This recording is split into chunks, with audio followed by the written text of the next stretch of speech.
નમસ્કાર મિત્રો પણ તમે રોજ સવારે વહેલા ઉઠીને શેમ્પૂ વાપરતા હોય અને જો એ નકલી શેમ્પૂ નીકળે તો? જી હા દોસ્તો, એક કંપનીએ ઓનલાઈન ઓર્ડર કરીને ચકાસણી કરતા રેકેટ ખોલ્યો છે.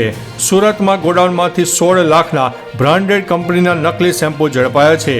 ગોડાઉનના કર્મચારીની ધરપકડ કરવામાં આવી છે, જેમાં 2 માલિક ભાગી છૂટતા વોન્ટેડ પર જાહેર કરવામાં આવ્યા છે.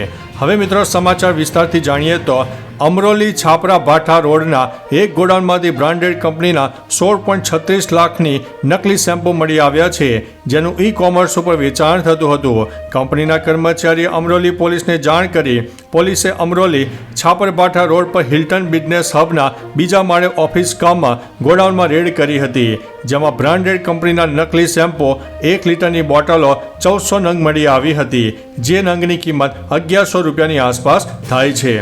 પોલીસે કંપનીના કર્મચારીની ફરિયાદ લઈને 3 સામે ગુનો પણ દાખલ કર્યો છે, જેમાં ઓફિસમાં કામ કરતા હિતેશ ધીરુ શેઠ ઉંમર વર્ષ 50ની પણ ધરપકડ કરવામાં આવી છે. હિતેશ 12,000નો કર્મચારી છે, જ્યારે ઓફિસ ડેનિસ વિરામી અને જેમિલ ગાબાણીની છે.